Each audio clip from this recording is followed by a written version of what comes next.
Señoritas, jóvenes, buenas tardes. ¿Me escuchan, por favor? Sí, Sí, doctor, doctor, buenas sí, tardes. está Sí, bien. doctor, buenas tardes. Gracias a ustedes. Muy bien. Eh, Vamos a iniciar esta reunión con el grupo B, que sí, porque por ser B no es más ni menos que el grupo A, pero debido a las circunstancias del gran número de alumnos, tenemos que, saben ustedes, hacer la clase en dos salones, virtualmente, hablando. Muy bien. Yo soy el doctor Carlos Medina Soriano, soy médico internista del Hospital Nacional 2 de Mayo. Estamos con ustedes desde hace más de 21 años. Y bueno, hemos ido evolucionando también en el conocimiento de este síndrome febril y lo que les presento a ustedes es casualmente eso. En esta parte del camino que es semiología general, cómo tener en cuenta la temperatura corporal del paciente para poder evaluar posibles patologías que tuviera el mismo al cambio de la temperatura. Les cuento, les cuento que la temperatura corporal del organismo humano, ¿no?, en condiciones normales y en reposo, está constituido por la estimulación de los músculos esqueléticos, o sea, de los músculos estriados, ¿no? Está estimulado también por el hígado. Y durante el ejercicio, los estados febriles, la fuente principal son los músculos. La temperatura puede cambiar de ser vivo a otro ser vivo. En este caso, nuestra temperatura, ¿no?, normal, desde el punto de vista tomado por la temperatura oral, es de 36.8 grados, ¿no?, más o menos 0.4 grados centígrados. Les cuento que nuestros animalitos, nuestros perritos, nuestros gatitos, esos animales que los tenemos o bien para que nos ayuden a proteger nuestro domicilio o lo tenemos de mascota, estos animales tienen un grado más de temperatura que nosotros. Por lo tanto, lo que para nosotros es anormal, 38 grados centígrados, para ellos 38 grados centígrados es su temperatura normal, ¿no? Normal. Por eso que nosotros cuando cargamos estas mascotas siempre tienen mayor temperatura, los sentimos calientitos. Pues bien, esa es la diferencia de temperatura con los animales menores. 37.2 a las 6 de la mañana, 37.7 a las 4 de la tarde. Es una variante, ¿no es cierto?, que puede haber de un paciente. Esto es más frecuente valorar en mujeres, pero en mujeres que están en etapa fértil, o sea, que ovulan. La mujer que ovula tiene un cambio de temperatura justamente cuando se inicia la ovulación. ¿Eso qué significa? En una mujer que tiene un promedio de 28 días de ciclo ovárico, a los 14avos días aumenta la presencia de la progesterona y con ello la ovulación. La ovulación es la que produce el aumento de la progesterona y concomitantemente a ello, durante los 14 días siguientes, promedio, la temperatura va a estar por encima de 37 grados centígrados. Este conocimiento sirvió, ¿no?, para poder en el siglo pasado valorar a una mujer que por diversas razones no podía tener hijos. Había infertilidad, pero la infertilidad no solamente de la mujer, puede ser del hombre. Entonces, en primera instancia se tomaba la muestra del espermatograma al hombre y después a la mujer se le seguía un seguimiento de varios meses, ¿no?, para ver justamente la curva de la temperatura. Y se tenía en cuenta que si la temperatura que estaba por debajo de 37 grados, significaba que la dama no ovulaba. En la actualidad, esta forma de valoración de la ovulación de la mujer ya ha pasado a la historia y ahora tenemos mecanismos de los dosajes de hormonas mucho más específicas y nos puede ayudar a ver la ovulación. Pero la temperatura oral, entonces la mujer cambia en relación al ciclo ovárico. La temperatura rectal es más o menos 0.6 de la temperatura oral. La temperatura rectal siempre es un poquito más elevada que la temperatura oral.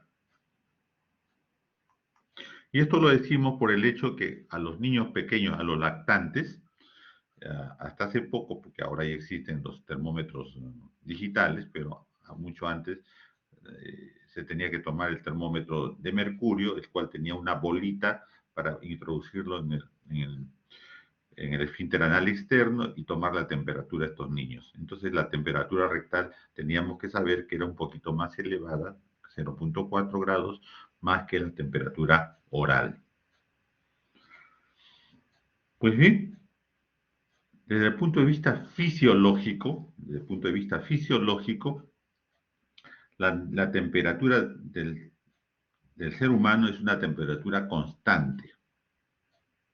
Esté en ambientes de mucho calor o estén en ambientes de mucho frío, el ser humano tiene una temperatura constante para mantener la homeostasis de sus funciones biológicas, ¿no? Y por lo tanto, para que esto suceda, hay condiciones de normalidad que valoran mecanismos que conservan el calor, mecanismos que lo disipan y mecanismos que lo aumentan. Pues bien, este hecho nos lleva a conversarles algo más. El mecanismo que conserva el calor es un mecanismo obvio. Cuanto mejor tenemos nosotros la cantidad de tejido celular subcutáneo, mucho mejor, más protegidos estamos del hecho de la agresión del medio ambiente. Entonces nos permite conservar el calor. Concomitantemente a ello, la piel también conserva fácilmente los elementos del fluido venoso. Vamos a hablar después de esto. Pero lo que quiero decirles con esto es que el mecanismo biológico que conserva el calor es el aislador térmico dado por el tejido celular subcutáneo.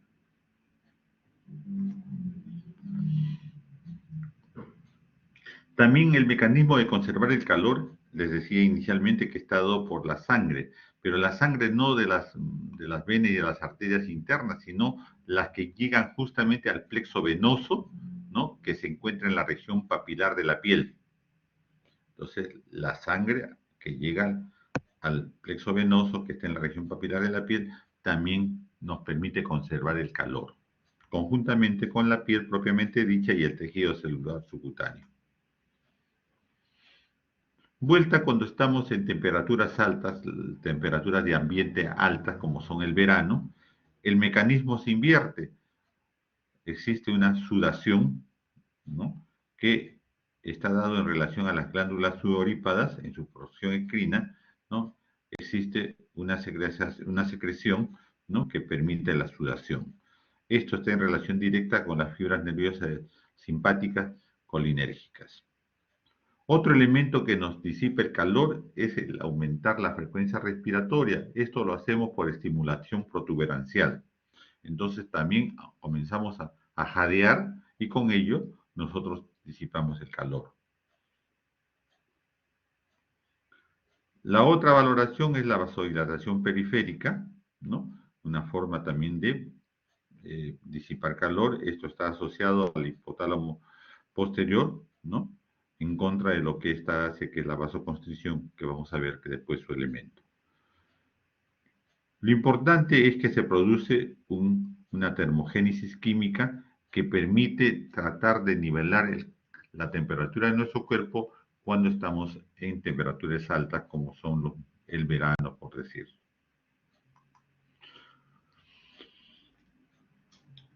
Lo inverso, el invierno o zonas invernales. En este caso se produce todo lo contrario. En este caso se produce la vasoconstricción de la piel, ¿no? Y en todo el organismo tenemos justamente este hecho para tratar de conservar el calor y por lo tanto aumentar el mismo.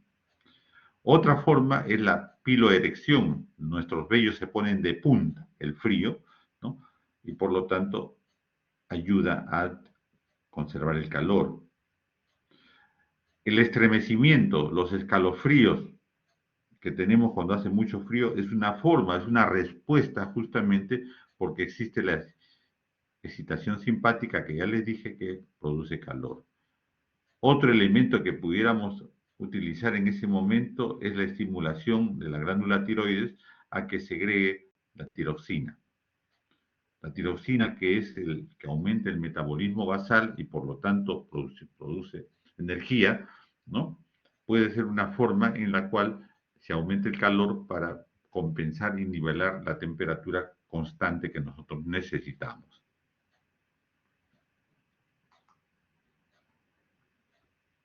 Pues bien, visto la forma fisiológica en la que nuestro organismo disipa y conserva calor, hay síndromes, y esto es patológico, en la cual a pesar que estos mecanismos existen, no existe o desaparece la interrelación entre ellos y por lo tanto la temperatura de nuestro cuerpo aumenta. A eso le llamamos fiebre. Y la fiebre está dado por el mecanismo hipotalímico de liberación de pirógeno endógeno. El mecanismo hipotalámico de liberación del pirógeno endógeno, ya que es la forma principal en la que se produce la fiebre. Pero no solamente existe este mecanismo por la que puede aumentar el calor. Otro mecanismo por la que puede aumentar el calor, y a eso no le llamamos fiebre, es el mecanismo del estímulo directo de los termorreguladores periféricos. En este caso no existe pirógeno endógeno, en este caso la temperatura aumenta porque hay estímulo anómalo, como es el hipertiroidismo o el feocromocitoma, que es un tumor cerebral a partir que estimula, el mismo que estimula la producción de calor. Eso no es fiebre, no es síndrome febril. Otro mecanismo por la que puede aumentar la temperatura y tampoco es fiebre es porque aumenta los estímulos sobre la central de termorregulación inducida por transmisores neuromorales o neurotransmisores. Estas sustancias pueden aumentar la temperatura, la adrenalina, la noradrenalina y la serotonina. Estos son los elementos que pueden estimular el mismo. Pero como les repito, no existe calor. Vayamos a ver cómo sucede el mecanismo, ¿no? ¿Cómo sucede el mecanismo? Les vuelvo a ver la pantalla. El mecanismo hipotalámico de liberación de pirógeno endógeno. Esto que sí produce la fiebre, que por lo tanto vale la pena valorar el mecanismo básico. Este mecanismo básico que yo les he puesto, que es una memotecnia básicamente, no es un estudio bioquímico, sino es un mecanismo semiológico que tiene varias ecuaciones químicas para que suceda lo que les estoy poniendo acá como esquema, pero lo básico es lo siguiente. Comienza con la agresión que tiene nuestro cuerpo por pirógenos exógenos, pirógenos exógenos. ¿Y qué pirógenos exógenos pueden haber que agreden nuestro cuerpo?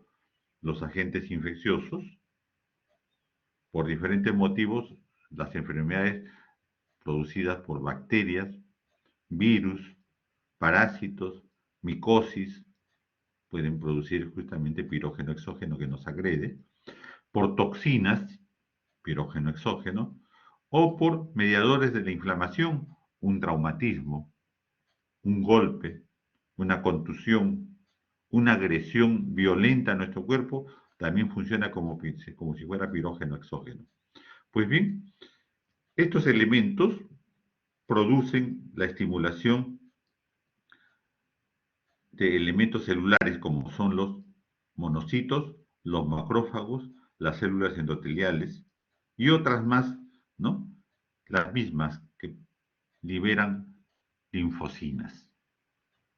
Estas linfocinas son pirógenos endógenos, ya no exógenos, ya son exógenos.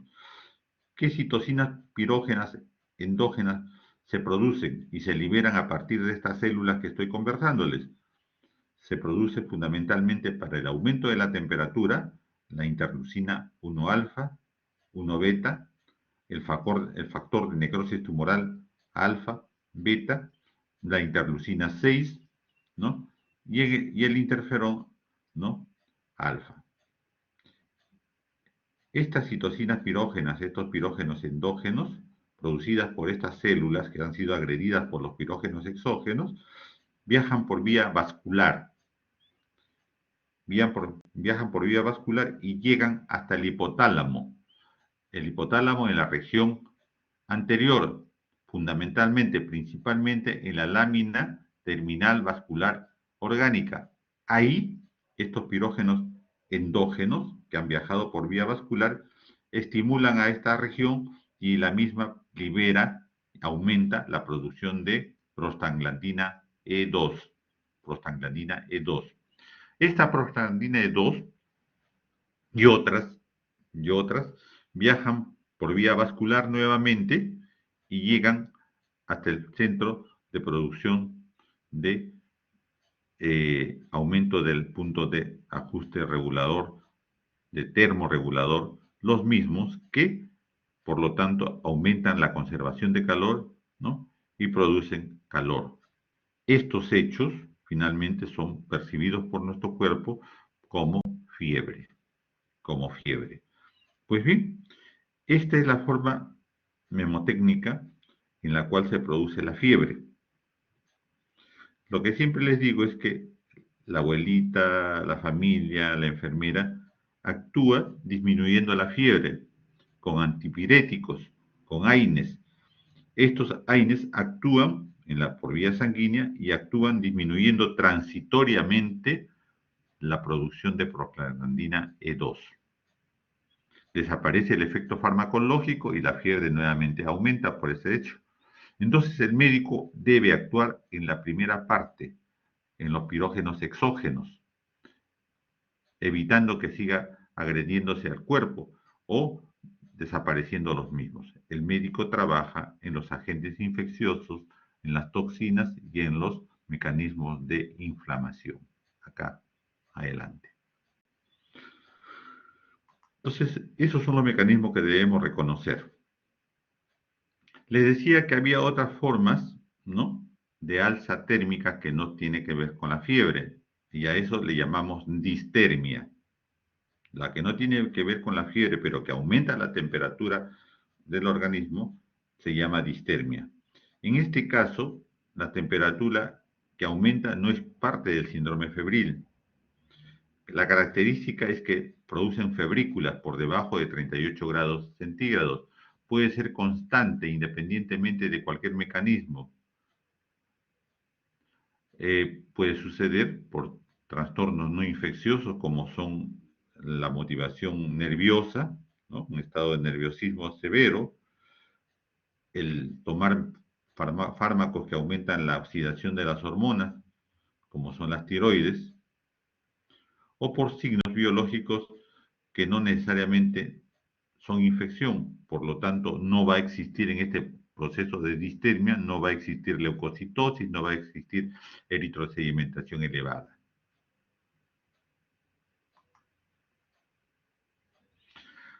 Vale la pena decirles también que los tipos de fiebre que conocemos se puede dividir por la forma de su inicio, o sea, brusca o insidiosa, o súbita o insidiosa, de acuerdo a cómo aparece la fiebre. Ya estamos hablando desde el punto de vista semiológico.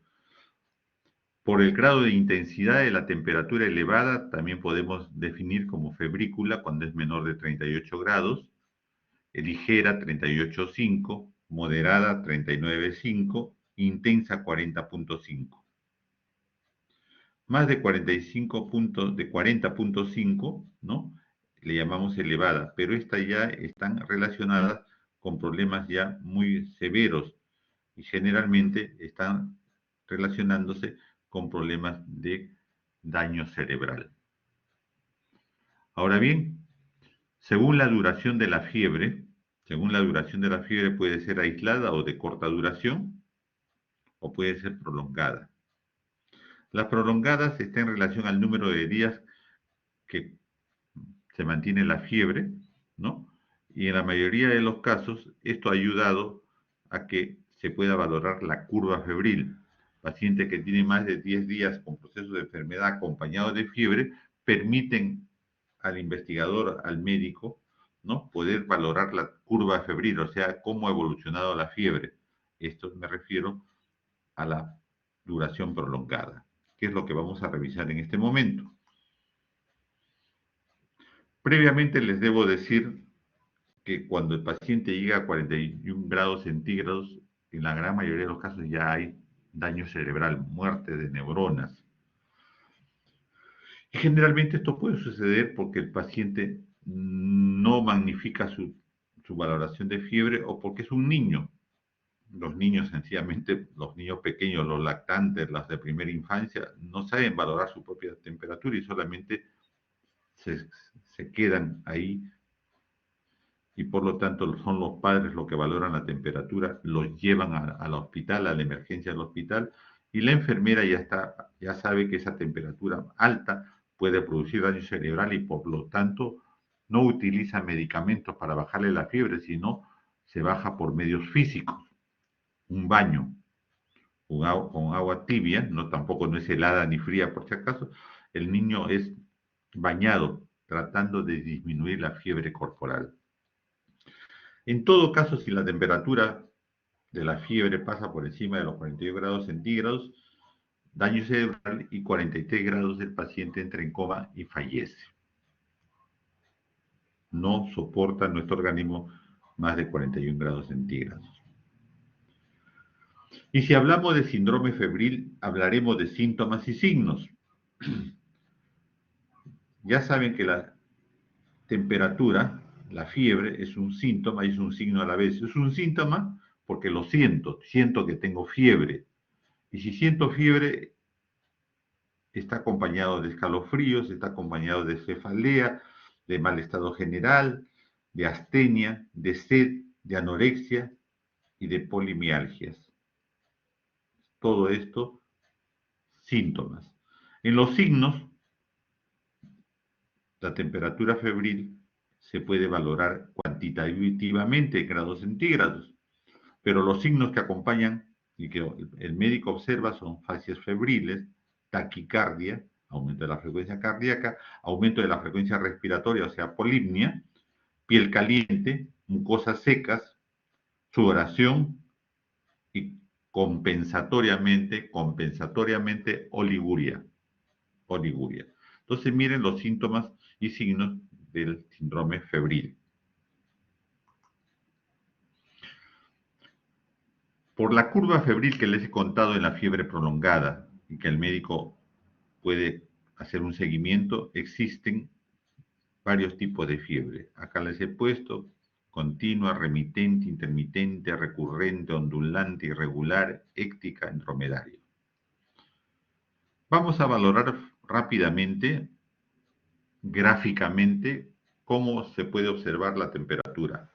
Recordemos nosotros que la historia clínica, ¿no? Tiene hasta 10 partes de la historia clínica, ¿no es cierto? Tenemos la ectoscopía, la anamnesis, el examen físico, tenemos el diagnóstico presuntivo, en este caso para todos nosotros en este momento por síndromes, tenemos el plan de trabajo, tenemos el resultado de los exámenes complementarios, tenemos la terapéutica, tenemos la evolución, finalmente el diagnóstico final en la gran mayoría de los casos, a veces no tenemos, y termina la historia clínica con epicrisis.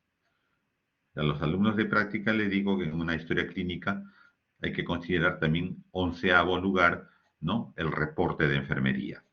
Pues bien, todo esto que le he contado lleva una hoja de gráfica de las funciones vitales en las historias clínicas hospitalarias. Y esto que presentamos nosotros justamente es la extracción de una hoja de funciones vitales, de la gráfica de funciones vitales. Pues bien, tenemos el día y tenemos la cuantificación de mañana y tarde. En la actualidad, la gráfica se le ha aumentado una línea más por día, mañana, tarde y noche. En este caso tenemos mañana y tarde. Pues bien, esta gráfica tomada de un paciente nos considera que la temperatura se mantiene constante, miren ustedes, a través de los días, tenemos 1, 2, 3, 4, 5, 6, 7 días, ¿no? En forma constante. Y la característica es que la variación es menor de 1 grado. La variación es menor de 1 grado. Lógicamente, al final, la lisis, por algún motivo, o por medicación, o por la historia natural de la enfermedad, la temperatura baja. pero durante su evolución febril, el paciente tuvo una variación menor a 1 grado. Y a esto le denominamos fiebre continua. Fiebre continua. Esta es una gráfica evidente de ella. Tenemos otra gráfica. En este caso la temperatura también es febril, pero puede bajar, disminuir y aumentar más de 1 grado. Miren ustedes, más de 1 grado. Más de 1 grado. También puede terminar la fiebre por tratamiento o por historia natural de la enfermedad, les repito. En este caso, la variación de más de 1 grado ya se le denomina fiebre remitente. Fiebre remitente. Acá tenemos otro tipo de fiebre. Acá tenemos otro tipo de fiebre. La principal es la que está en el centro. Un paciente que hace fiebre por 1 día y deja de tener fiebre por 2 días. Es la fiebre terciana. Cada tercer día aparece la fiebre. Pero también puede suceder que el paciente tiene diariamente, sube la fiebre en la mañana y baja la fiebre en la tarde o en la noche, baja la fiebre y así.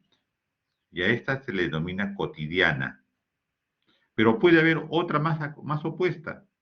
Cada 3 días hay fiebre, y a la fiebre cuaterna. Este tipo de fiebre, sobre todo las que están en el centro, es muy frecuente observarla en la selva, donde hay paludismo. Es una característica del paludismo, por eso le dicen terciana. Cada 3 días aparece la fiebre. Y les contaba al otro grupo y a los grupos les contaba que el paciente en la selva, yo he estado en la selva, el paciente dice a su patrón, patroncito, yo mañana no vengo a trabajar porque mañana me tengo que meter a la cama porque mañana estoy con fiebre y estoy temblando, me da la tembladera. Ya pasado mañana, una vez que me pasa, ya vengo a trabajar. Eso está en relación justamente al paludismo crónico que hay en la selva y que se inician esas características. La fiebre intermitente. Estos hechos, ¿no?, de fiebre cotidiana, fiebre terciana y fiebre cuaterna, está en relación a fiebre intermitente. Entonces, la fiebre terciana es parte de la fiebre intermitente. Seguimos. Otro tipo de fiebre, la fiebre recurrente. La fiebre recurrente. En este caso, por varios días el paciente tiene fiebre y fiebre alta. Baja la fiebre totalmente y se vuelve afebril también por varios días, para volver a aparecer por varios días y así sucesivamente. Días febriles, días afebriles. Hay procesos de enfermedad que tienen estas características, sobre todo los procesos infecciosos de algunas áreas de la Tierra. Y a esta fiebre se le llama fiebre recurrente. Fiebre recurrente. Ya cuando ustedes hagan la diferenciación clínica de enfermedades van a tener ustedes características de fiebres justamente y van a recordar lo que les estamos contando.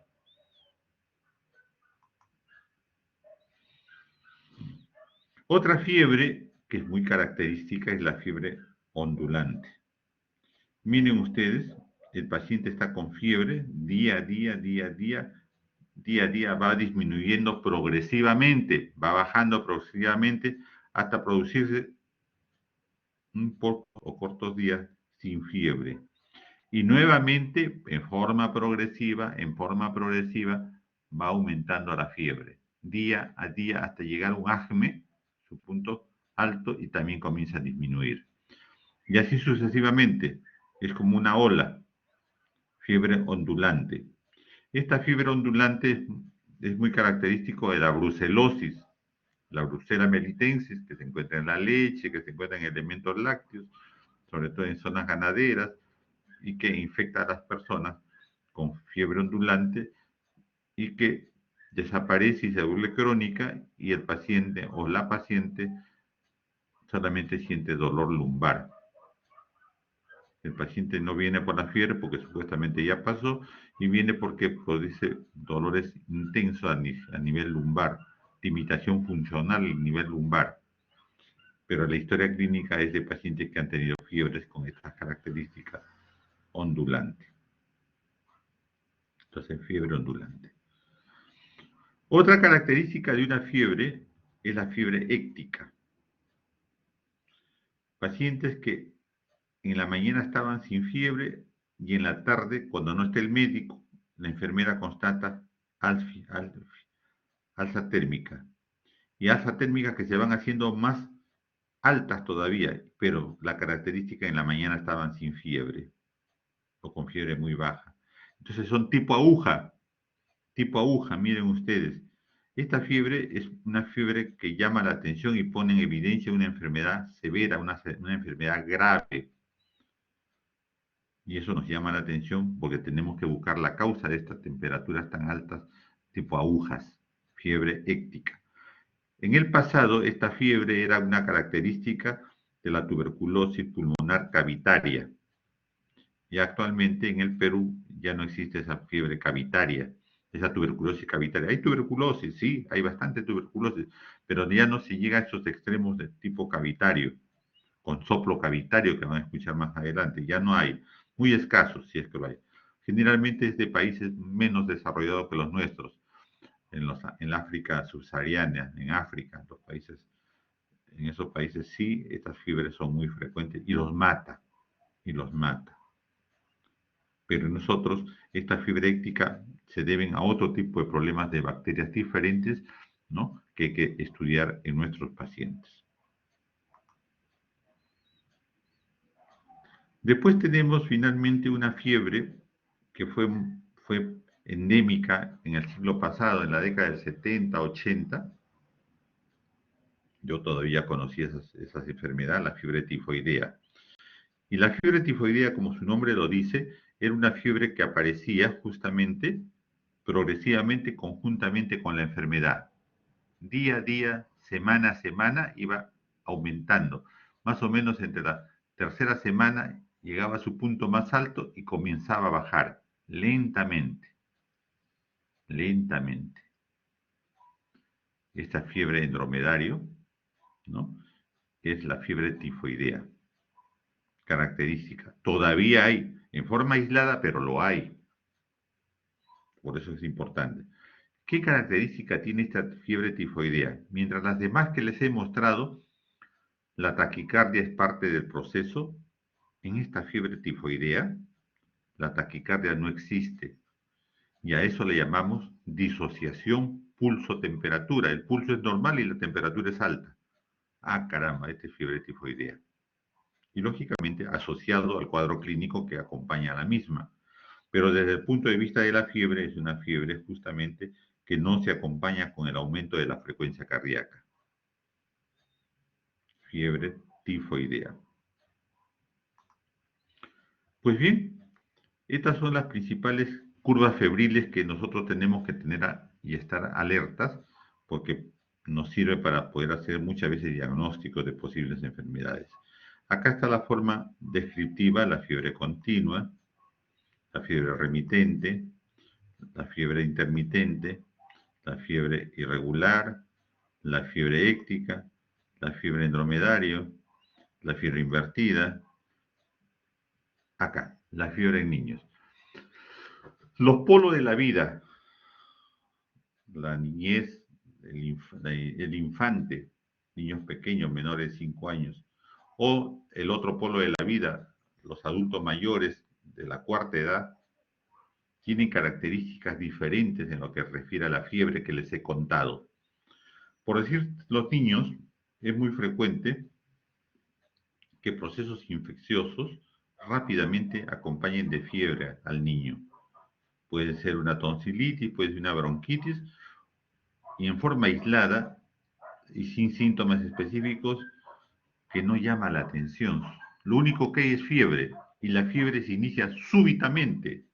El niño estaba jugando, estaba haciendo sus actividades con un grupito de niños y de repente se quedó calladito. Se cansó, se quedó mudito, la mamá lo recogió y comenzó la fiebre. Puede deberse a procesos infecciosos respiratorios agudos, pero en estos niños también hay que descartar los procesos virales, las enfermedades eruptivas el sarampión, la rubiola, la escarlatina, la varicela, la parotiditis, la hepatitis y la mononucleosis infecciosa. Todas estas, de un momento a otro, suben la temperatura y el niño que estaba aparentemente sano jugando se queda solito, calladito y triste. Esta característica es muy frecuente en los niños, la fiebre de inicio súbito. Eso hay que tener muy importante. Muchas veces la mamá, el papá no le da importancia y el niño recién es descubierto que está con fiebre porque comenzó a convulsionar 40 grados centígrados, o porque entró en vómitos, o porque se aspiró y la fiebre fue súbita. Es muy importante esto, ya les expliqué cómo se tiene que bajar la fiebre en estos niños pequeños.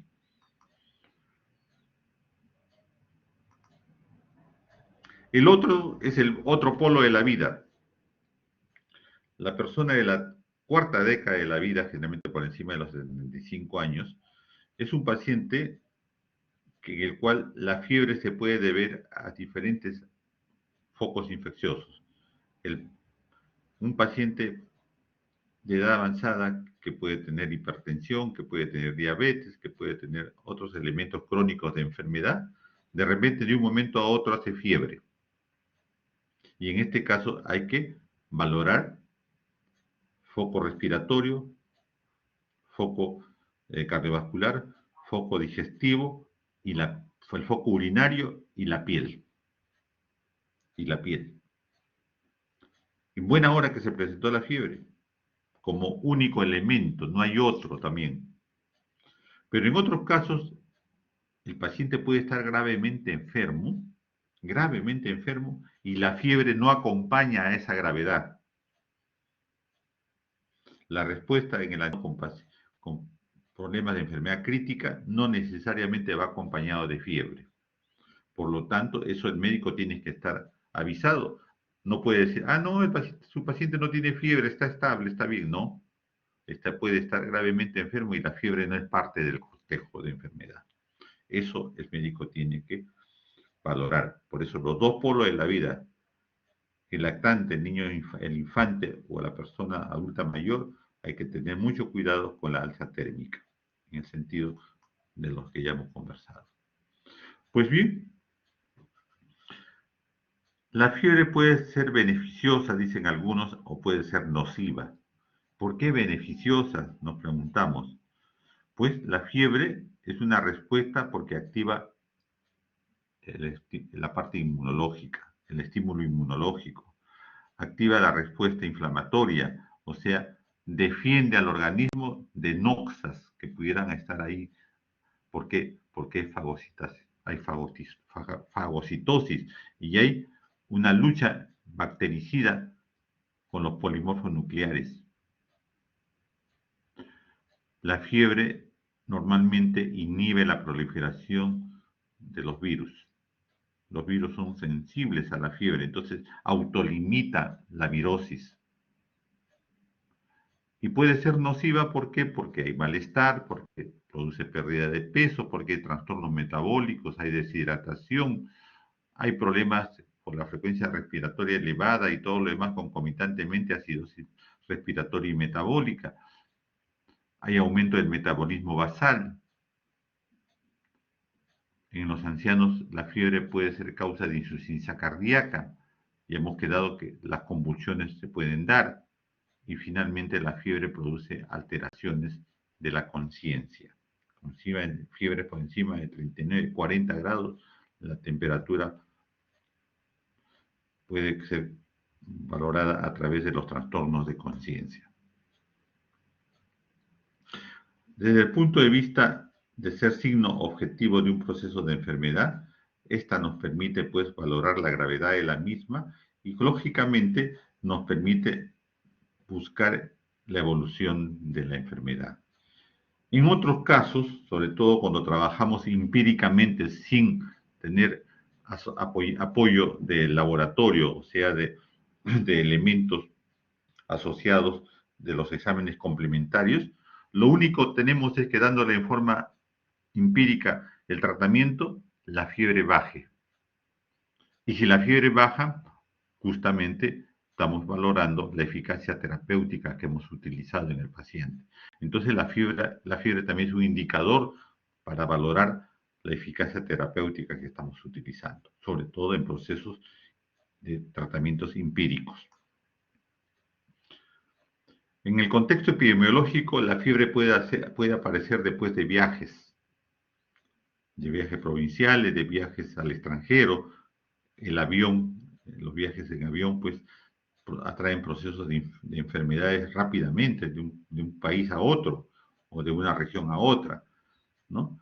Entonces, la temperatura, la fiebre puede ser el único elemento que nos asocia a un proceso activo, ¿no? El COVID-19, la fiebre, la temperatura es uno de los elementos con la que tratamos de buscar, ¿no? En los aeropuertos, a tomar la temperatura a la gente.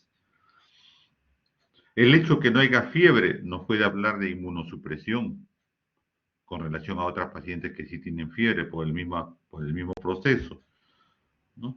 Nos puede hablar la fiebre de que el proceso es temporal o no. Hay que recordar que hay algunos tipos de fiebre que están en relación a neoplasias, a neutropenia, a esplenotomías, ¿no? Entonces, características del enfermo en la valoración de la temperatura.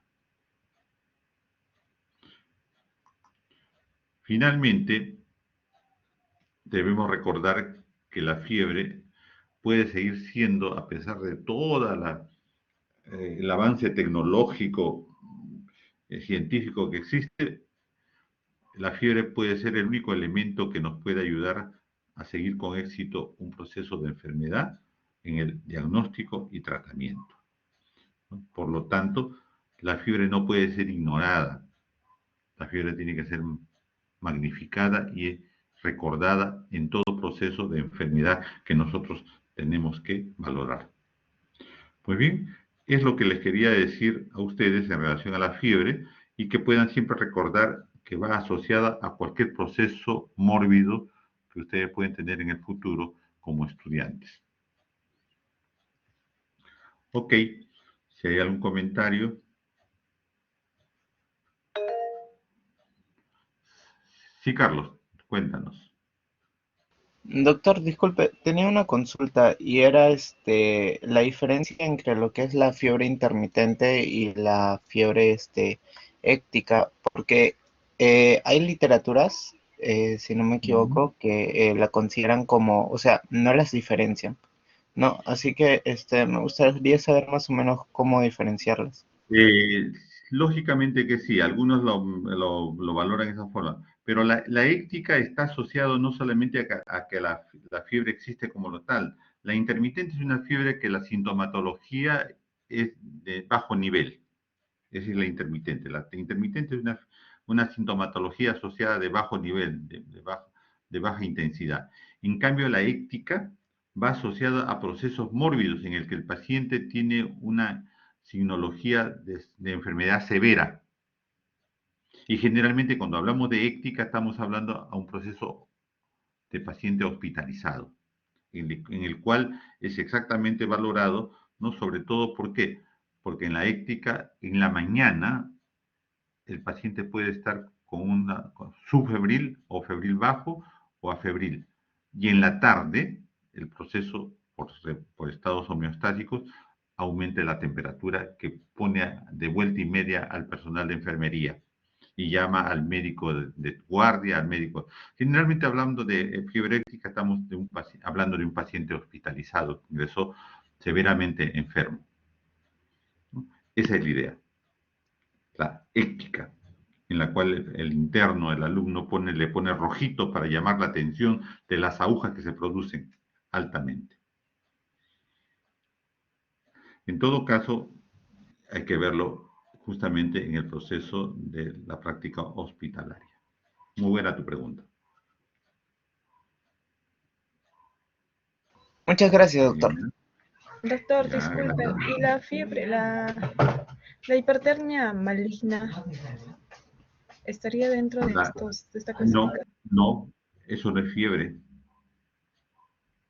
Hemos creado que la hipertermia que no es producida, ¿no? Directamente por procesos mórbidos a partir de un mecanismo de noxa agresiva hacia la persona, no es fiebre, es distermia. Entonces, el proceso de fiebre asociado a malignidad, a tumores, es una respuesta propia del tumor hacia la producción de fiebre. En este caso, no está asociado a una anoxa de traumatismo, no a una anoxa de valoración externa, ¿no? Pero también es una producción de temperatura. Eso es la diferencia que tenemos que hacer. ¿Está bien? Sí, doctor, gracias. Gracias. Carlos Palomino. Sí, doctor, disculpe, tenía otra consulta y es que justamente había escuchado que una fiebre podría llegar a ser una hipertermia, pero yo conozco las diferencias fisiopatológicas, ¿no? Que más que nada cuando hablan de hipertermia es a nivel de la periferia, ¿no? Cambios a nivel de la periferia. En cambio, en la fiebre es a nivel del hipotálamo, ¿no? Un cambio al nivel, Quería saber si es que estaba correcto eso de que una fiebre cuando, si no me equivoco, cuando ya llega a ser 42 grados centígrados ya es considerada una hipertermia o simplemente sigue siendo fiebre pero más alta. Bueno, son términos que podemos nosotros manejar, pero, ejemplo, yo rara vez he visto pacientes con 42 grados, muy rara vez. Lo habré visto en 3 veces en mi vida, y eso que yo trabajo en hospitales.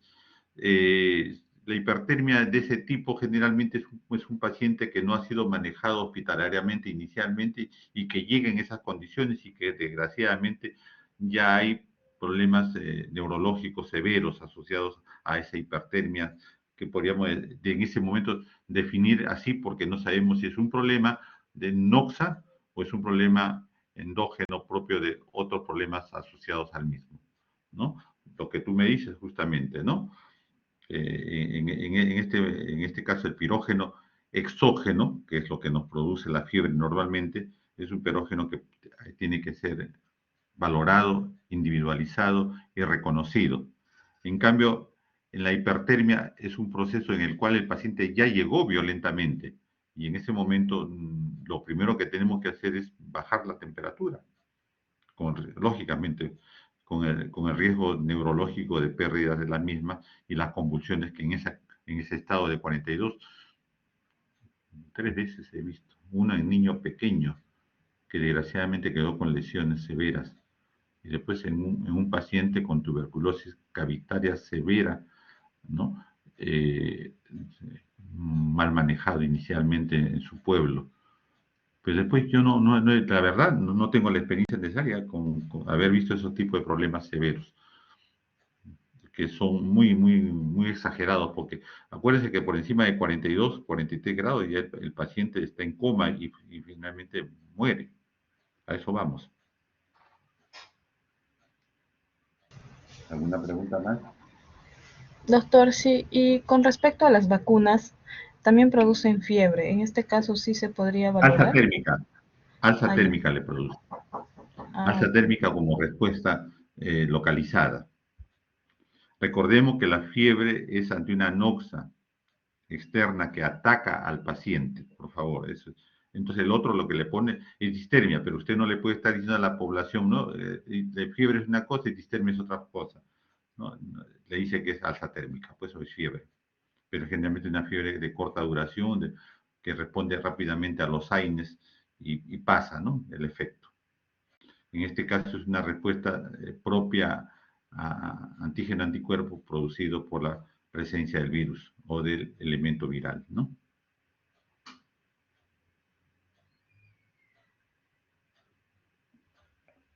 ¿Algo más? Sí, doctor, gracias. A ustedes. Ariana, sí. Sí, doctor, disculpe, tenía una duda. ¿Cuál sería la diferencia, bueno, no sé, semiológicamente, entre una hiperpirexia y una hipertermia? Hiperexia, estamos hablando desde el punto de vista de fiebres, de temperaturas, disculpe, de temperaturas elevadas, pero de baja magnitud, o sea, estaríamos hablando de una temperatura que en términos generales le podemos llamar febrícula. Pero no está magnificado, no pasa a los 38 grados centígrados y por lo tanto le decimos una hiperexia nada más, para disminuir el temor a la misma.